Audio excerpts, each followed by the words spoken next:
3교시입니다. 수업 시간 너무 빨리 갑니다. 너무 빨리 가가지고 안타깝습니다.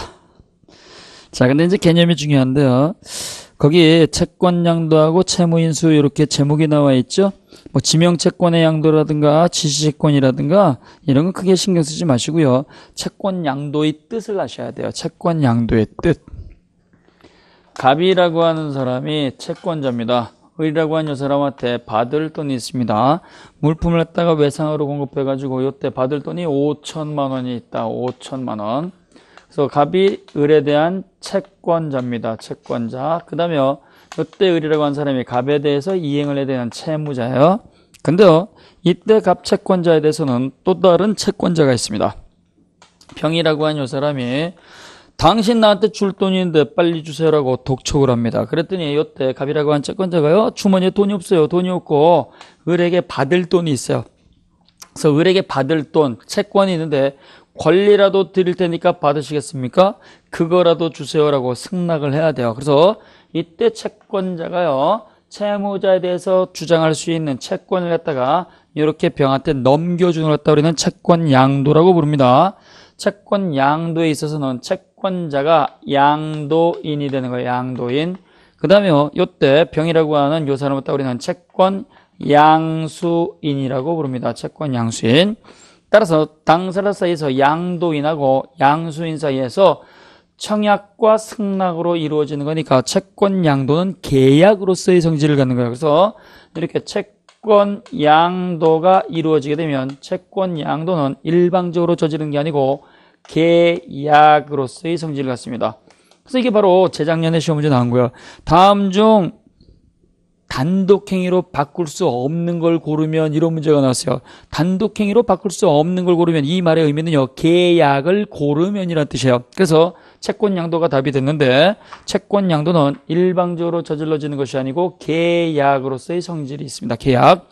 그래서 여기 채권 양수인은요, 돈 대신 권리 드릴게요 그러면 무조건 받을 의무 있는 거 아니에요. 왜냐하면 여기 채무자가요, 깍두기 아저씨 조폭이다 그러면 돈 함부로 못 받잖아요. 그러니까 이때는 네가 받아서 나한테 줘 이렇게 거부할 수 있는 거예요. 그래서 이때 채권 양도 계약은 양수인의 승낙이 있어야 된다는 거죠. 그러면 양도인하고 양수인 사이에서 채권 양도가 이루어지게 되면은요, 이건 두 놈이 저질러 놨으니까 채무자는 그 사실을 알 수가 없어요. 알 수가 없으니까 채권 양도가 저질러지게 되면 이때는 그 사실을 알려줘야 됩니다. 이걸 채권 양도 통지 그래요. 그래서 채권 양도가 저질러지게 되면 그 사실을 갖다가 가르쳐 줘야 된다. 채권 양도의 통지가 있어야 되는 거죠. 그러면 채권 양도 통지는 원칙적으로 누가 하느냐? 원칙적으로 채권 양도인이 하는 거예요. 왜냐?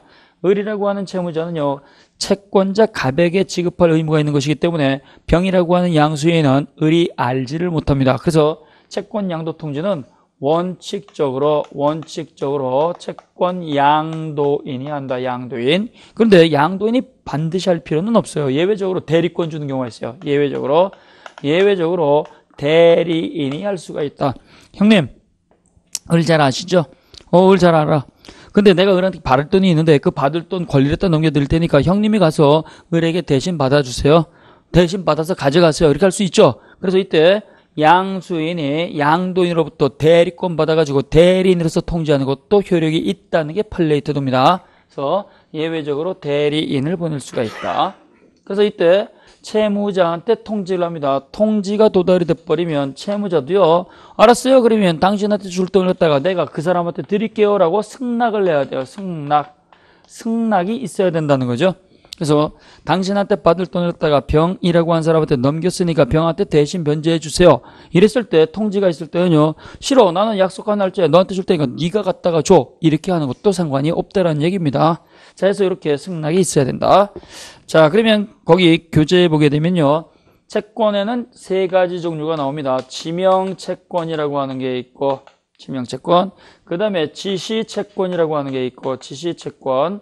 그 다음에요, 무기명채권이라고 하는 게 있어요. 무기명채권. 들어보셨죠? 자, 여기 지명채권 이렇게 되는데요. 지명채권은요, 이름이 지정이 된 거예요. 즉, 채권자가 지정이 된 겁니다. 채권자가. 그러니까, 다른 사람이 권리 행사를 못하는 것들이에요. 예를 들어서, 갑이라고 하는 사람이 을에게 1억을 빌려줬다. 그러면 이때 의리라고 하는 채무자는 갑에게만 갚는 거죠. 다른 사람한테 갚으면 안 되잖아요. 갑으로부터 돈을 빌렸으니까. 그래서 채권자가 지정이 되어 있는 걸 따르는 지명채권 그래요. 그래서 다른 사람이 대신 받아갈 수 없는 것들입니다. 따라서 이때 요 갑이라고 하는 지정된 채권자가요, 자신이 받을 채권을 갖다 양도하기 위해서는 증서를 작성을 해야 돼요. 증서를 갖다 작성을 하고 그걸 갖다가 넘겨줘야 되는 거죠. 증서. 그래서 증서를 갖다 작성해서 교부해야 된다. 자, 지명채권이 뭐예요? 채권자가 특정되어 있는 거, 특정되어 있는 거. 다른 사람이 채권자 대신할 수 없는 것들이죠. 지시채권이 있어요. 지시채권은요, 어음수표를 말하는 거예요. 어음수표. 이 어음수표는요, 어음 또는 수표를 따가 소지한 사람에게 지급해 주세요라고 지시가 되어 있죠. 그러니까 어음수표는요, 요거는 채권적 증서로서 양도를 하게 되면 어음수표 뒷장에다가 배서를 하죠. 뒤에다가 쓴다. 그래서 요거는 배서를 갖다가 하고 교부하는 거예요. 배서. 배서를 하고 어음수표를 넘겨준다는 얘기죠. 그 다음에요, 무기명채권.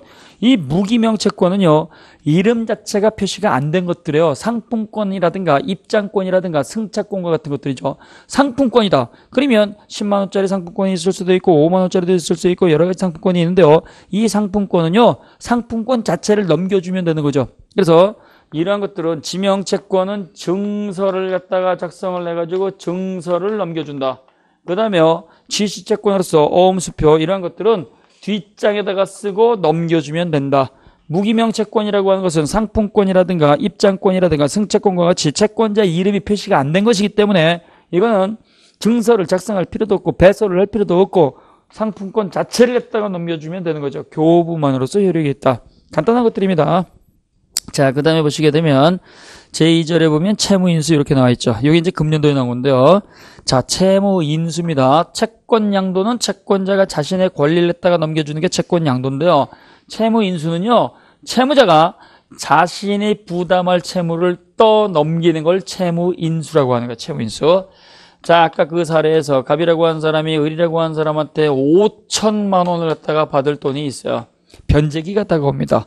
그럼 이때 을이라고 한 요 채무자가요, 날짜가 돼서 갚을 책임이 존재하게 되는데 날짜가 요거는 다가오는데 돈 마련하지 못합니다. 불안하겠죠. 그러니까 어떻게 돼요? 요 채무자가요, 갑이라고 한 채권자한테 변제할 5천만 원 갖다가 날짜가 됐는데 돈이 마련되지 않으니까 불안해가지고 요걸 병이라고 한 요 사람한테 부탁을 합니다. 날짜가 다가오는데 내가 사정이 딱해서 그런데 내가 갚을 돈을 마련하지 못했다. 그러니까 네가 사정만 허락하게 되면 나 대신 갚아줄 테냐? 나 대신 갚아줘 라고 청약을 합니다. 요청이 들어오면 병이라고 한 요 사람이 무조건 네 할 의무는 존재하지 않습니다.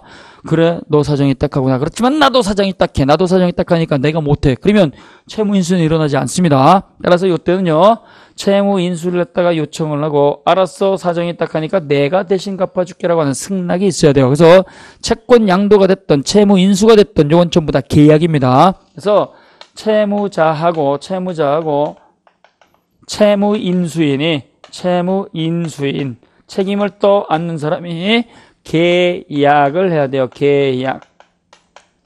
나 대신 갚아주시겠습니까? 알았어요. 내가 대신 갚아줄게. 그러면 이때는요, 원칙적으로 요 사람이 변제력이 없으니까 채무 인수 계약이 있게 되면 요 사람 빠져나가죠. 빠져나가면 요 사람 책임을 면하는 거죠. 요걸 따르는 면책적 채무 인수 그러는 거예요. 그래서 기존의 채무자가요, 책임을 갖다가 면하는 거, 요걸 따르는 면책적 채무 인수라는 말을 씁니다. 면책적 채무 인수. 따라서 요 면책적 채무 인수 계약이 있게 되면은요, 채무자하고 채무인수인 두 사람 사이에 저지른 거니까 이것도 갑이라고 하는 채권자가 알 수가 없어요. 이걸 알 수가 없으니까 요 사실을 갖다가 통지를 해줘야 돼요. 따라서 채무자가요, 채무인수에 대한 통지를 합니다. 그래서 채무인수 요것에 대한 통지, 요 채무인수 통지를 하게 되고 요 통지가 도달이 되면 채권자는요, 무조건 네 하고 승낙할 의무 없습니다. 내가 당신한테 줄 돈 5천만 원인데 이 5천만 원을 따가 내가 변제할 능력이 없으니까 병이라고 하는 요 사람한테 받아가세요. 그러면 이때 요 병이라고 하는 사람이 역시 깍두기 아저씨 조폭이라고 한다면 받는 게 불안하겠죠? 그러니까 거부할 수도 있어요. 그래? 그러면 그 날짜가 됐을 때 네가 받아서 갖고 와. 이렇게 할 수도 있는 겁니다. 그래서 이때 요 사실에 대해서 승낙을 해야지만 효력이 있다는 얘기예요. 그러면 이렇게 면책적 채무 인수가 저질러질 수도 있는데요. 병존적 채무 인수가 저질러질 수도 있어요. 그래서 채무 인수 계약은요.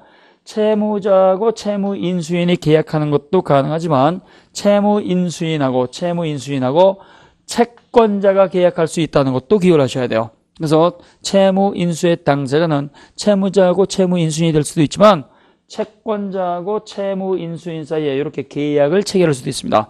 자, 을이라고 하는 사람이 돈 갚아야 된다는 것 갖다가 병이 알고 있습니다. 근데요, 을이 돈을 마련하지 못하니까 불안해한다는 것도 병이 알고 있습니다. 그러니까 을과 상관이 없이 병이 뛰어갈 수 있어요. 당신 을에게 받을 돈 있죠. 어떻게 하셨습니까? 내가 을을 잘 아는데 을이 돈이 없어서 불안해 하는데 을이 갚지 못하면 내가 대신 갚을게요. 을이 갚지 못하면 내가 대신 갚아도 되겠습니까? 네, 그렇게 하세요. 그러면 이때는요, 을이라고 하는 사람은 여전히 갚을 책임, 채무가 존재하는 것이고, 병이라고 하는 사람은요, 권리는 없고 의무가 또 하나 생겨서, 갑이라고 하는 요 채권자는요, 졸지에 을을 선택할 수도 있고, 병을 선택할 수도 있죠? 그러니까 채무가 두 개 이상 동시에 존재하죠? 요걸 병존적 채무인수라는 말을 쓰는 거예요. 그래서, 병존이라는 얘기는 동시에 존재하는 겁니다. 병존적 채무인수. 요 계약도 가능하다. 자, 그래서 거기 보시면 채무인수가 나오는데요. 173쪽에 보면 면책적 채무인수. 그래서 면책적 채무인수란 채무의 동일성을 유지하면서 채무를 그대로 인수인에게 이전하는 것을 목적으로 하는 계약을 말하고 주채무자가 책임을 면하고 인수인이 새로운 채무자가 된다는 점에서 병존적 채무인수와 구별이 된다. 병존적 채무인수는 종래 채무자의 채무를 면제시키지 않고 제3자 채무인수인이 채권관계에 새롭게 끼어드는 거죠. 새롭게 끼어들어서 종전 채무자와 동일한 채무를 갖다가 새롭게 부담하는 계약을 말하는 것이다. 이해되셨습니까? 개념만 적으세요. 자, 그 다음에 채권 총론에서 이제 마지막 부분에 계약상 발생된 권리와 의무는 어떠한 경우에 소멸하느냐. 그래서 민법 채권 총론에 있어서 채권 소멸 사유는 모두 7가지가 있습니다. 이 7가지도 우리가 그 종류의 개념은 다 알고 계셔야 돼요. 채권 소멸 사유예요. 채권 소멸 사유 모두 7가지가 있는데요. 변제라고 하는 게 있고, 변제. 그 다음에 대물변제라고 하는 게 있고, 대물변제. 그 다음에 거기 보시게 되면 공탁이라고 하는 게 있고, 공탁. 그 다음에 상계라고 하는 게 있고, 상계. 그 다음에 거기 경계라고 하는 계약이 있고, 그 다음에 채무면제라고 하는 게 있죠. 채무면제. 그 다음에 혼동이라고 하는 게 있어요. 혼동. 이거 우리 시험 문제 나오는데 아주 쉽게 났어요. 뭐라고 나오느냐. 다음 보기 중 채권 총론에 있는, 채권편에 있는 채권의 소멸 사유가 아닌 걸 고르면 이런 문제가 나왔어요. 아주 거저주는 거죠. 그래서 당사자가 계약을 체결했을 때 발생한 권리는 어떠한 경우에 소멸하느냐. 법에 정한 건 모두 7가지가 있습니다. 변제라고 하는 게 있고, 대물변제가 있고, 공탁이라고 하는 게 있고, 상계라고 하는 게 있고, 경매가 아니죠. 경계죠. 경계라고 하는 게 있어요. 경계가 있고, 그 다음에 면제가 있고, 그 다음에 혼동이라고 하는 게 있습니다. 자, 그러면 변제가 뭐냐 이거죠. 변제는 채무이행이란 똑같은 말입니다. 변제는 채무이행을 말하는 거예요. 채무이행은요, 계약대로 이행을 하는 거죠. 계약대로 해주는 걸 말하는 거예요. 갑이라고 하는 사람이 을이라고 하는 사람한테 1억 원을 갖다가 빌려줬다. 그러면 약속대로 1억 원 갚는 거죠. 그래서 계약대로 이행하는 게 변제가 되는 거예요.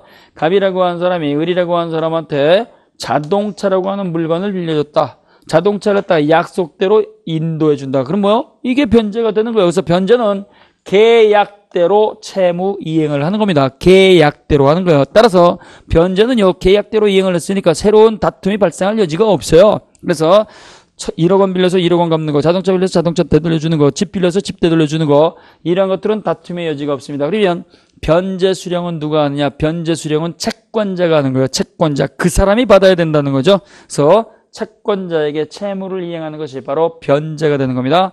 당연히 채권 소멸이 되죠. 자, 근데요, 대물변제라고 하는 게 있어요. 대물변제. 자, 물건으로 대신 갚는 거죠.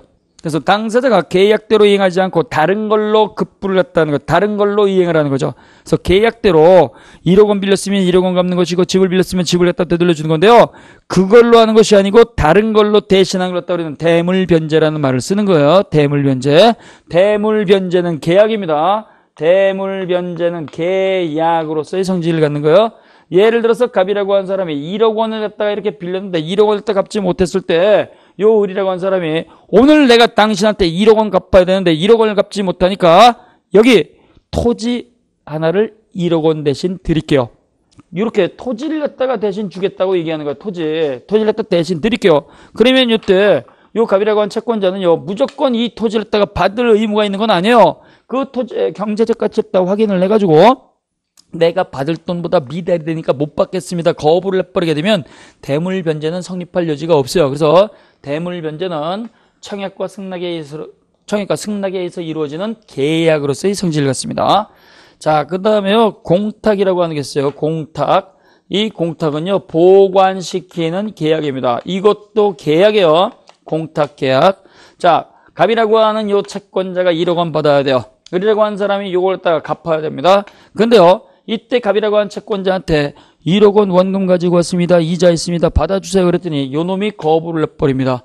수령지체죠. 그러면 이때는요 거부를 해버리게 되면 이때 을이라고 하는 요 채무자는요 분명히 자기가 채무를 때 이행을 했는데 요 사람이 안 받아버리게 되면 채무 불이행이 된 그러한 흔적을 남길 수가 있어요. 그래서 그 책임에서 벗어나기 위해서 나는 제 날짜에 이행을 했는데 채권자가 안 받아갔습니다. 그래서 나는 이행을 했다가 할 것을 갖다 여기다가 보관시키겠습니다. 보관시켰으니까 네가 찾아가세요.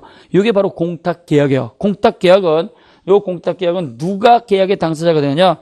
보관 맡은 공탁수하고 채무자 사이의 계약입니다. 내가 갑에게 이행할 게 있는데 갑이 받지를 않습니다. 갑이 받지를 않으니까 당신이 보관 좀 하시겠습니까? 네, 보관 맡겠습니다. 요게 공탁계약이에요. 그러면 요 사람이 보관을 갖다 시켰으니까 이 사람은 채무 이행한 거죠? 그러니까 기존의 채무가 사라진다는 얘기예요. 그래서 공탁은 계약이다. 채무자가 채권자한테 이행을 했는데 채권자가 제 날짜에 받아주지 않으면 이행지체라든가 채무불이행에서 벗어나기 위해서 채무자가 공탁서하고 체결하는 계약을 공탁계약이라고 한다. 뜻만 하시면 돼요. 시험 문제 한 번도 안 나왔고 계약이냐 아니냐 이것만 문제가 나왔어요. 공탁은 계약입니다. 그 다음에 상계가 있습니다. 상계는 계약입니까 아닙니까? 상계가 계약이다 그러면 난리가 납니다. 상계는 계약 아닙니다. 상계는 상대방 있는 단독행위입니다. 상대방 있는 단독행위 형성권이에요. 갑이라고 하는 사람이 을이라고 하는 요 사람한테 1천만 원을 빌려줬습니다. 1천만 원. 따라서 갑이 을에게 1천만 원을 따가 빌려주고 금전 소비 대차 계약을 체결한 거예요. 그러면 갑은 1천만 원에 대해서는 받을 권리가 있으니까 갑이 채권자가 되고 을이라고 하는 요 사람은 1천만 원에 대해서는 채무자가 됩니다. 근데요, 요때 을이라고 하는 요 사람이 자동차 수리를 해줘가지고 갑의 자동차를 수리를 해가지고 수리비 채권 300만 원이 발생이 됐어요. 300만 원. 이렇게 300만 원이 발생이 돼버리면 300만 원에 대해서는 을이라고 한 사람이 받을 권리가 있는 채권자가 되고요. 여기 갑이라고 한 사람은 이걸다가 지불을 해야 되니까 당연히 채무자가 되겠죠. 자, 그래서 동일인이 채권 채무를 했다가 동시에 갖고 있는 거죠. 동일인이 채권 채무를 동시에 갖고 있게 되면 변제기가 됐을 때 일방적으로 상계를 할 수 있습니다. 내가 받을 돈이 1천만 원인데 줄 돈이 300만 원이에요. 그거 계산하고 700만 원 갖고 와. 이렇게 주장할 수 있고 여기 을이라고 한 채무자도 내가 갚을 돈이 1,000만 원이지만 받을 돈이 300만 원이니까 그거 계산하고 상계 계산이죠. 계산하고 700만 원만 드리겠습니다. 그래서 채권자, 채무자, 일방 당사자가 계산을 하고 남는 걸 갖다가 지급하겠다고 하는 요 의사표시를 우리는 상계라고 하는 거예요. 상계. 그러니까 갑이 할 수도 있고 을이 할 수도 있는 겁니다. 갑이 할 수도 있고 을이 할 수도 있다. 그래서 이 상계는 단독행위니까 원칙적으로 조건과 기한을 붙이지 못한다. 같이 기억을 해놓으시고 그 다음에요. 경계라고 하는 계약이 있어요. 경계. 이 경계도 계약입니다. 그러니까 대물변제도 계약이고 공탁도 계약이고 경계도 계약이에요.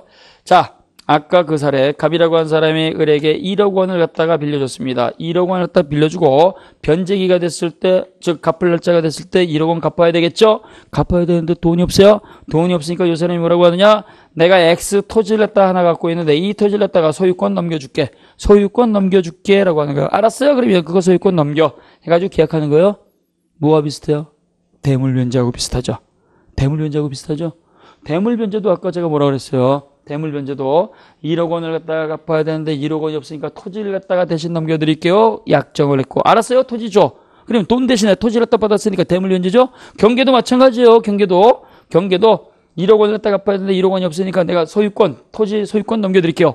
이렇게 약정하는 거죠. 알았어. 그러면 차이점이 뭐냐 이거야. 차이점을 하셔야 돼. 자, 그래서 대물변제하고 경계라고 하는 건요, 새로운 계약이면 틀림이 없는데요, 현장에서 넘겨버리면 대물변제, 나중에 넘겨주기로 약정을 하면 경계라는 말을 쓰는 거야. 경계. 그래서 현장에서 소유권 등기서류 갖고 와가지고 넘겨준다 그러면 뭐요? 대물변제가 되는 거고요. 그 다음에 이걸 갖다가 지금 당장 등기서류를 갖다가 주는 게 아니고 한 달 있다가 소유권 이전해 드릴게요 약정하게 되면 현장에서 넘겨주는 게 아니죠. 현장에서 넘겨주면 대물변제라고 하고, 현장에서 넘겨주는 게 아니고 시차를 두고 뒤늦게 넘겨주기로 약정을 하게 되면 경계라는 말을 써요. 그러니까 대물변제는 그래서 의사표시만 가지고 되는 게 아니고 현장에서 채무자가 물건을 인도를 해야 되기 때문에 대물변제는 그래서 요물계약이란 말을 쓰는 거예요. 요물계약. 재밌죠? 그래서 대물변제하고 경계의 차이점은 뭐냐? 현장에서 다른 물 갖다가 인도를 해버리면 대물변제가 되고요. 현장에서 넘겨주는 게 아니고 시차를 두고 나중에 넘겨주기로 약정을 하게 되면 경계라는 말을 쓰는 거예요. 그러니까 경계는 의사표시만 가지고 될 수가 있겠지만 대물변제는 의사표시만 가지고 되는 게 아니고 인도라고 하는 절차를 갖춰야 되기 때문에 대물변제는 말만 가지고 되는 게 아니고 물건의 인도라고 하는 절차를 갖춰야 되기 때문에 요물계약이 되는 거예요. 요물계약. 요물계약 들어보셨어요? 요물계약이 어떤 계약이에요? 의사표시만 가지고 되는 게 아니고 물건의 인도라든가 일의 완료라든가 일정한 절차를 갖다가 끝내는 계약을 갖다가 우리는 요물계약이라는 말을 쓴 거예요. 요물계약이 뭡니까? 그랬더니 요사스러운 계약입니다. 그러면 안 돼요. 그래서 여러분들이 대물변제하고 경계를 갖다 우리가 체크해 놓으시고요.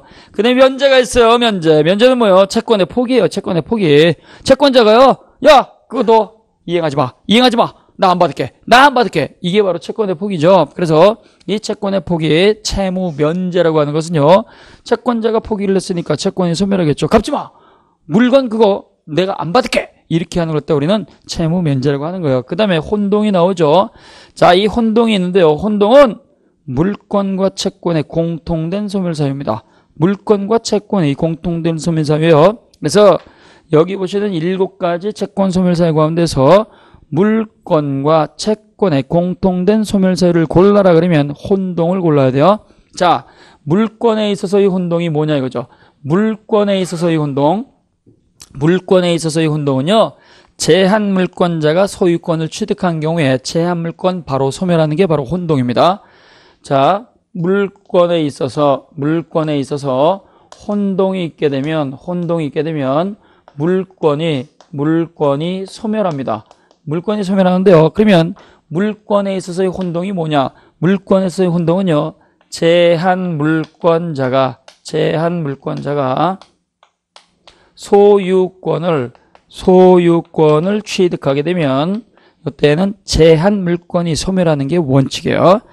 자, 갑이라고 한 사람이 있습니다. 갑이라고 한 사람이 토지를 갖고 있는 토지 소유자, 땅 주인입니다. 을이라고 한 사람이 땅이 없습니다. 땅을 빌리는 거예요. 사장님이 토지를 갖다 빌려주시면 그 토지 위에다가 건물이라든가 수목이라든가 공작물, 다리와 같은 것, 도래와 같은 공작물을 갖다가 소유할 목적으로 토지 좀 빌려 쓰겠습니다. 알았어. 그 물건 갖다가 소유할 수 있도록 내가 땅을 빌려줄게. 뭐요? 지상권 설정합이죠. 자, 그래서 타인 소유 토지에 대해서 지상에 있는 물건, 지상물을 갖다가 소유할 목적으로 타인 소유 토지를 갖다 빌려 쓰는 계약이 지상권 설정 계약인데요. 그러면 토지를 빌려준 사람을 갖다가 지상권 설정자 그러죠. 지상권 설정자로부터 제한물권자인 지상권자가 용도에 맞춰서 토지를 빌렸습니다. 그러면 이때 지상권자는요, 건물 지었다, 비싼 나무 심었다, 도로 만들어놨다, 다리 만들어놨다, 그러면 자기 돈 들여가지고 남의 땅에다가 투자를 한 거죠. 이거 못 들고 가잖아요. 그러니까 이때는요, 불안하다는 얘기입니다. 불안하니까 어떻게 되냐? 그 땅 내가 사겠습니다. 매매 계약을 체결을 해가지고 요 지상권 설정자 이 토지 소유권을 따가 이전 등기 받으면 토지 소유권 취득하죠? 그럼 자기 땅이 됐죠? 자기 땅이 됐으니까 지상권 존재할 필요 있어요? 없어요? 지상권 존재할 필요가 없죠. 그러니까 이때는 제한 물권자가 소유권을 갖다가 취득하게 되면 제한 물권은 소유권 등기가 되면 자동 소멸하는 게 원칙입니다. 이게 바로 물권의 소멸 사유인 혼동이 되는 거예요. 혼동. 마찬가지입니다. 자, 갑이라고 하는 사람이 건물 갖고 있습니다. 건물 갖고 있고 이때 을이라고 하는 사람이 전세권 설정을 하는 거예요. 전세권. 갑이라고 하는 건물주 찾아가가지고 전세권으로 빌려주세요. 알아서 전세권 설정해 줄게. 해가지고 전세권 설정 합의가 있습니다. 전세권 설정 합의 계약이 체결이 되고 그 다음에 반드시 전세금 지급해야 된다 그랬어요. 전세금을 갖다가 지급해야지만 전세권이 설정이 되는 것이고 그 다음에 반드시 등기해야 되는 거죠. 자, 전세권은 최장 몇 년을 초과하지 못한다? 10년 초과 금지입니다. 최장기의 제한이 있다 그랬어요. 해가지고 이렇게 등기를 갖다가 쳐가지고 3년 동안 빌려 쓰기로 하고 3억 원을 갖다가 지급을 했습니다. 그러면 이때 요 을이라고 하는 빌려 쓰는 전세권자가요. 건물이 마음에 들어요? 건물이 마음에 드니까 내가 살게요. 그럼 어떻게 돼요? 건물 소유권 취득했으니까 전세권 소멸하겠죠? 이게 물권의 혼동이 되는 거예요. 혼동. 자, 근데요. 채권에 있어서의 혼동은 뭐냐? 채권에 있어서의 혼동은요. 채무자, 채권자 사이에서 상속이 있는 경우가 있어요. 상속. 자, 그래서 채권에 있어서 혼동이 있는 경우, 혼동. 채권의 혼동은요, 이거는 채권 자체가 소멸하게 됩니다. 채권 소멸. 자, 채권이 소멸하는데 어떠한 경우냐? 갑이라고 하는 아버지가 있습니다. 아버지. 재산을 받아요. 을이라고 하는 아들이 있습니다. 아들이 있는데요. 요때 아들이 아버지한테 사업자금 빌립니다. 사업자금 빌려가지고 요때 아버지 갚을게요. 해가지고 이렇게 사업을 하는데요. 아들이 사고로 죽었습니다. 아들이 사고로 돌아가시게 되면 이때 미혼인 아들이었다 그러면 요때는 상속이 일어나죠. 아들의 재산을 갖다 전부 다 아버지가 상속을 받게 되면 자기 채무가 됐으니까 요때 아들의 채무는 당연히 소멸하게 되는 거예요. 그래서 채권자 채무자 사이에서 상속이 있었을 때 혼동이 일어납니다. 그 다음에 또 어떤 게 있느냐? 임대차입니다. 임대차. 임대차는 물권이 아니고 채권입니다. 자, 갑이라고 하는 건물주가 있습니다. 건물주가 있고 이때 을이라고 하는 요 임차인이 있어요. 자, 임차인이 2년 동안 빌려 쓰겠습니다. 2년 동안 매달 임대료 100만 원 드릴게요. 해가지고 차임 지급, 월세를 했다 지급하고 건물주 임대인으로부터 임차인이 요 사용료 지급하고 물건을 빌렸습니다. 물건이에요? 채권이에요? 채권이에요. 등기할 수 있는 방법이 없으니까. 그래서 요 임차인이 이렇게 빌려 쓰게 되면 임차인 요 채무자가 계약 기간이 끝나면 요거 되돌려 줘야 돼요. 근데요. 요 세입자 임차인이 건물을 딱 빌려 쓰는데 이게 마음에 들어요. 이걸 사버린 거죠? 사버리게 되면 어떻게 돼요? 내 건물이 됐으니까 임차권 자기가 월세 지급할 필요는 없잖아요. 그래서 임차권에 있어서도 혼동이 일어날 수 있다. 자, 그 내용을 떠보시면 되는 거예요. 해가지고 지금 쭉 본 내용이 채권 총론 부분입니다. 정리 한번 해볼게요. 계약을 체결을 했다. 계약을 체결을 하게 되면 계약의 목적이 있어요. 특정물채권, 종류물채권, 금전채권, 이자채권, 선택채권. 이런 계약의 목적이 있고 이 계약의 목적을 갖다가 이행하는 게 계약의 효력이에요. 채권의 효력이죠.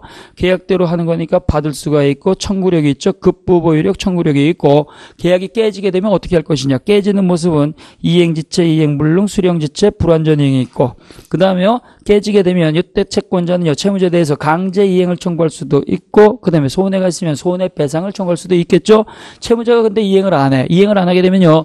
이때는 채권자가요. 사전 조치를 할 수 있어요. 그놈이 다른 사람에 대해서 가지는 권리를 갖다가 내가 대신하겠습니다. 채권자 대위권 행사할 수 있죠. 따라서 다른 사람 제3채무자에 대해서 가지는 요 채무자의 권리를 갖다가 대신 행사할 수 있는 게 채권자 대위권이고 채무자가 사행위를 통해서 채권자의 채권 침해가 있을 땐 채권자로서 직접 취소할 수 있는 권리 채권자 취소권을 행사할 수 있는 거예요. 근데요. 당사자가 두 사람 이상 있을 때는 다수 당사자의 채권 채무라고 부르고 다수 당사자 채권 채무는 채무자가 계약하게 되면 연대 채무, 보증인하고 계약하게 되면 보증 채무가 존재할 수 있고 이때 발생된 권리에다가 넘겨주는 게 채권 양도 계약이고 채무자가 책임을 다 떠넘기는 것을 갖다가 채무 인수 계약이라고 하는데 채무 인수 계약은 채무자가 완전히 사라지면 면책적 채무 인수가 되고 채무자가 그대로 존재하면서 제3자가 끼어들었다가 요거 병전적 채무인수라고 하죠. 자, 그 다음에요. 이 발생된 권리와 의무는 어떻게 사라지느냐. 채권 소멸 사유는요. 변제, 대물변제, 공탁, 상계, 면제, 그 다음에 경계, 혼동 7가지가 존재하고 뜻만 잘 기억하시면 되겠습니다. 이 내용은 총칙보다 많은 내용입니다. 그러니까 여기서 두 문제가 나오는 거니까 심리적 압박을 느낄 필요가 없이 틀리라고 낸 건 틀려주면 되는 거죠. 이건 너무 신경 쓰지 않으셔도 되는 거예요. 자, 그 다음에 이제 채권 계약 강론으로 들어갑니다. 계약 강론은요, 15가지 계약을 갖다가 대상으로 하는 거예요. 15가지 계약. 이 15가지 계약이 있는데요. 이 15가지 계약을 갖다가 우리는 법전의 형태가 있다. 그래서 전형 계약이라고 부르죠. 법전의 형태가 있는 계약이기 때문에 법전에 계약의 이름이 붙어 있다. 그래서 유명 계약이라고 부르는 거예요. 법전의 형태가 있는 이 계약 15가지가 바로 채권 강론인데요. 자, 재산권 이전 인도를 목적으로 하는 거예요. 권리 인도예요. 권리 인도.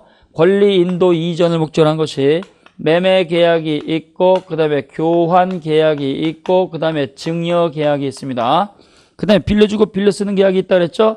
대차 계약이 있어요. 대차 계약은요, 임대차가 있고, 그 다음에요, 사용 대차가 있고, 그 다음에요, 써버리면 없어지는 물건, 소비물을 갖다 빌려주는 소비 대차 계약이라고 하는 게 있어요.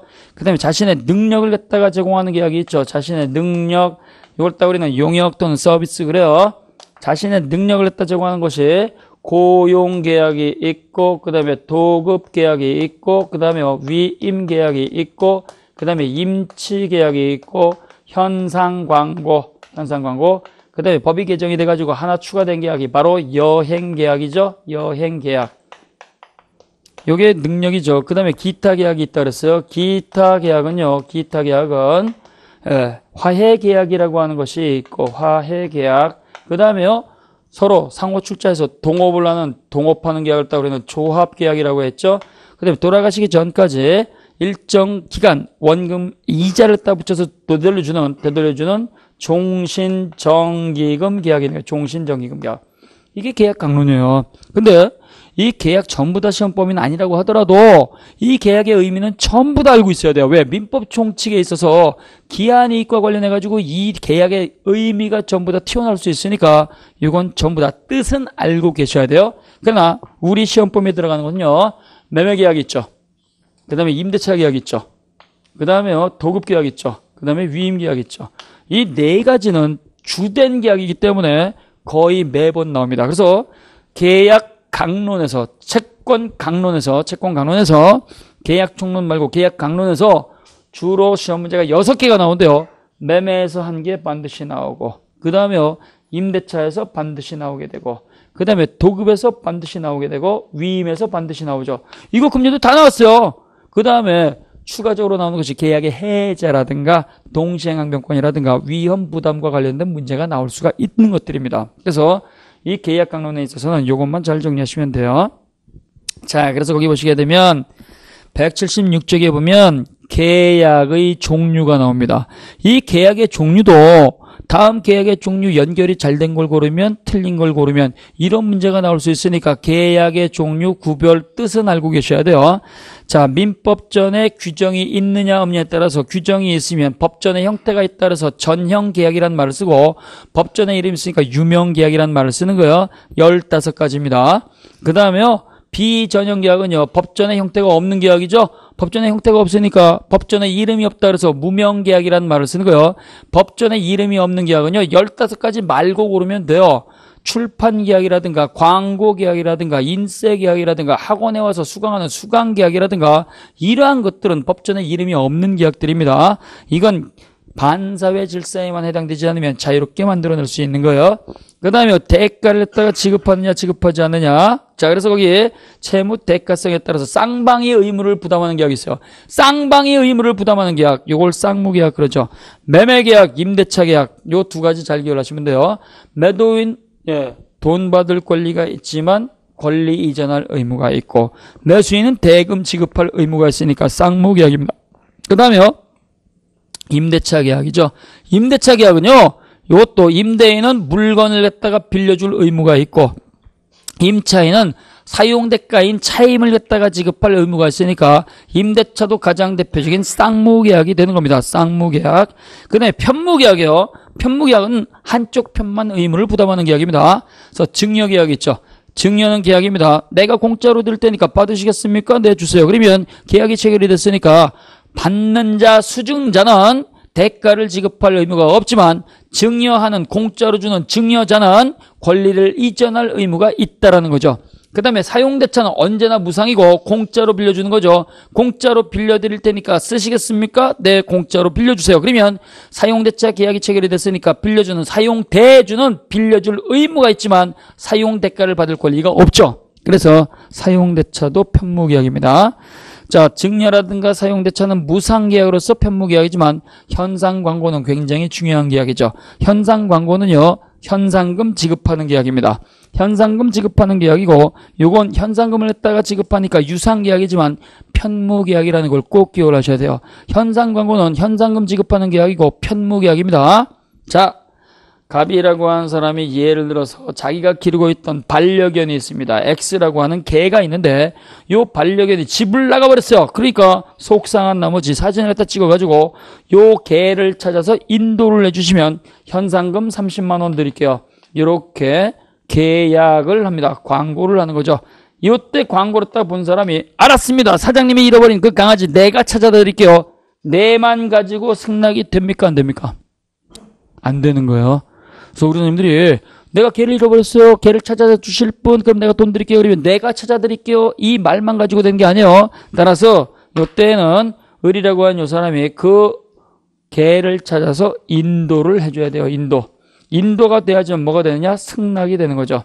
해가지고 요 개를 찾아다 주시는 분한테는 30만 원 드릴게요 라고 이렇게 광고를 하고 그 광고를 따가 본 요 상대방이 인도를 해야지만 승낙이 이루어지는 거죠. 그래서 약속대로 인도를 냈으니까 30만 원 주세요. 그러면 계약이 체결이 됐으니까 일방적으로 돈 줄 의무가 있지 더 이상 해줄 게 없죠.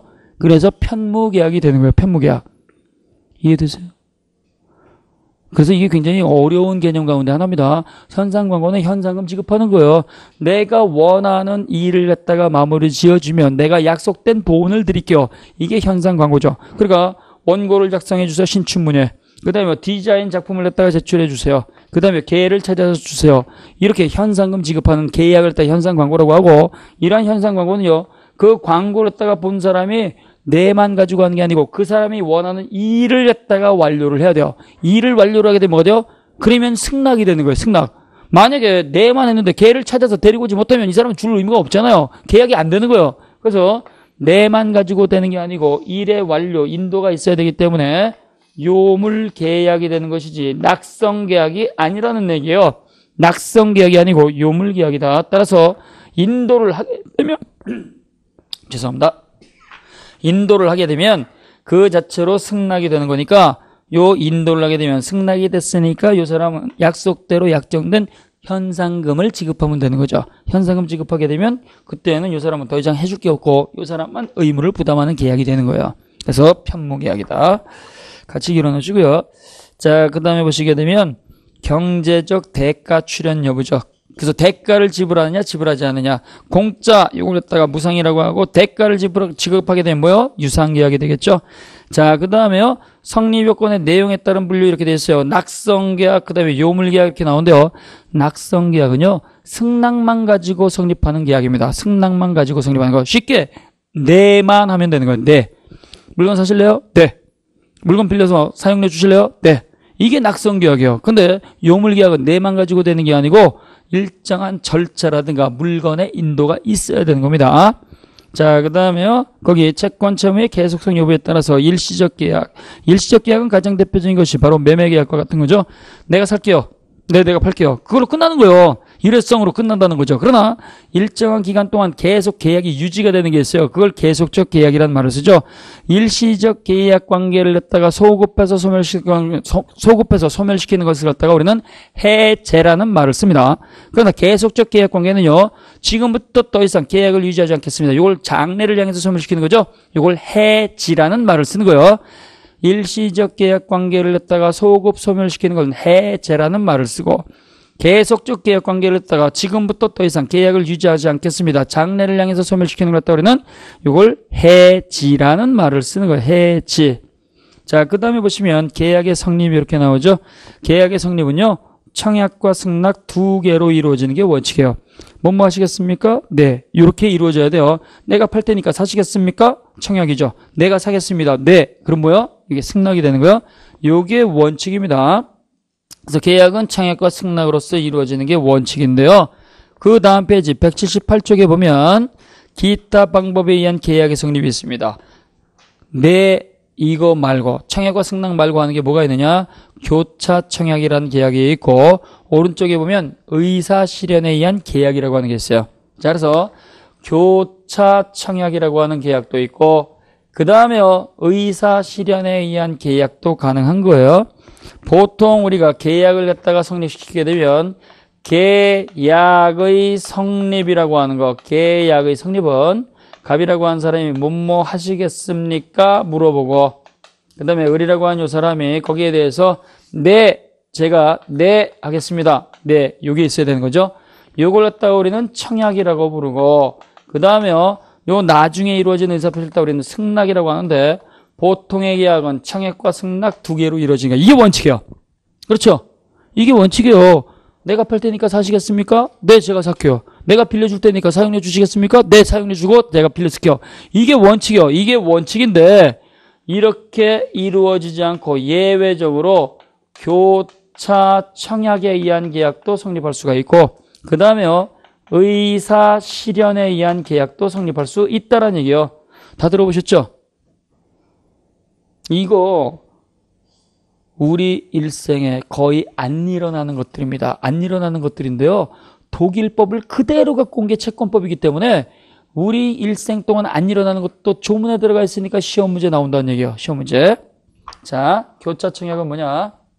예를 들어서 갑이라고 하는 사람이 X라는 토지를 하나 갖고 있는데요. 이게 시가 5억이에요. 시가 5억인데요. 돈이 필요해가지고 이걸 다가 팔겠다는 생각을 갖고 있어요. 팔겠다. 이걸 팔아야 되겠네. 돈이 필요해서. 해가지고 팔겠다는 생각을 갖고 있는데요. 그게 소문이 났습니다. 을이라고 한 사람이 갑이 갖고 있는 그 토지를 다가 사고 싶은데 5억 원에 사고 싶은 거예요. 소문을 들었어요. 근데 갑도 을이라고 한 사람이 그 땅을 다 사고 싶다는 걸 소문을 들었어요. 그러니까 어떻게 되느냐? 갑이라고 한 요 매도인이 청약을 합니다. 내가 이 땅을 다가 5억에 팔 테니까 사시겠습니까? 라고 11월 2일 날 이렇게 청약서를 보냈어요. 근데요, 이때 요 을이라고 한 요 사람도 그걸 사고 싶으니까 이 사람이 청약서를 보냈다는 것도 모르고 11월 3일 날 내가 5억 원에 살 테니까 파시겠습니까? 똑같이 청약을 한 거야. 이걸 교차 청약이란 말을 쓰는 거예요. 그래서 이렇게 서로 양 쌍방 당사자가 동일한 내용으로 똑같이 청약을 하게 되면 이때는 두 개의 청약이 도달이 됐을 때 계약이 성립하는 걸로 하자. 양 청약이 도달이 됐을 때 계약 성립이에요. 이런 계약을 일생 동안 얼마나 하겠어요? 한 번도 안 일어나는 것들이에요. 한 번도. 그 다음에 의사 실현에 의한 계약이 있어요. 이 의사 실현에 의한 계약은요. 요거는 승낙이라고 하는 걸 자체를 안 합니다. 그래서 요거는 청약과 승낙 자체가 존재하지 않고 거래에 있어서 승낙이라고 볼 만한 행동을 저질렀을 때, 거래에 있어서 승낙으로 간주가 되는 행동을 갖다가 저질렀을 때 행동. 자, 어떠한 경우가 있느냐? 갑이라고 하는 학원 직원이 있습니다. 갑이라고 하는 학원 직원이 있고 을이라고 하는 수업을 듣는 수험생분이 있습니다. 수험생분이 있는데요. 민법 시간인데 민법 교과서를 갖고 온 게 아니고 시설개론 교과서를 들고 왔어요. 그러니까 어떻게 되냐? 교재 좀 빌려주세요 라고 하는 거예요. 교재 좀 빌려주세요. 그래서 이때 학원 담당 직원이 교재를 갖다가 빌려드리는데요. 이 교재는 낙서라든가 필기를 하면 안 됩니다. 라고 얘기를 했어요. 알았어. 그거 수업 시간만 내가 듣고 되돌려 드릴 테니까 낙서라든가 필기 안 할게요. 그랬는데 민법 선생 그 인간이 필기를 많이 하더라. 필기를 많이 하니까 에라 모르겠다. 거기다 써버리기 시작합니다. 써버리기 시작하게 되면 사고 팔겠다는 의사표시는 존재하지 않아도 사겠다는 의사표시를 다 저지른 거죠. 그러면 요거는요, 그 행동을 딱 저질렀을 때 바로 계약 체결이 되는 거예요. 그 행동을 저질렀을 때. 시험 문제가 어떻게 나오느냐? 그 행동을 저질렀다는 것을 상대방이 알았을 때 계약이 된다. 그러면 안 돼요. 상대방이 알았을 때가 아니고 그 행동을 저지르자마자. 그래서 시험 문제는 알았을 때 계약이 체결이 된다. 그러면 틀린 거예요. 그래서 179쪽에 보면 의사 실현에 의한 계약의 성립, 승낙으로 인정되는 사실이 발생한 때 괄호쳐 놓으시고, 이거 뭐예요? 행동이 저질러졌을 때 요때 계약이 성립한다. 주의할 것은 그 사실이 발생했음을 청약자가 안 때가 아니고 그 사실이 발생했을 때 계약이 체결이 되는 거예요. 이해되셨어요? 자, 그래서 선생님들이 계약은 원칙적으로 청약과 승낙 두 개가 서로 교차가 됐을 때 계약이 되는데요. 그거 말고 되는 것이 교차 청약에 의한 것, 그 다음에 의사 실현해내는 계약. 요 두 가지가요. 행정사 2차 논술형으로도 나왔었어요. 그러니까 우리 선생님들이 요건 잘 기억을 하셔야 됩니다. 잘 안 쓰는 계약이라고 하더라도 시험 문제가 잘 나오는 거예요. 자, 고생을 하셨고요. 나머지 부분은 잠깐 쉬었다 보도록 하겠습니다.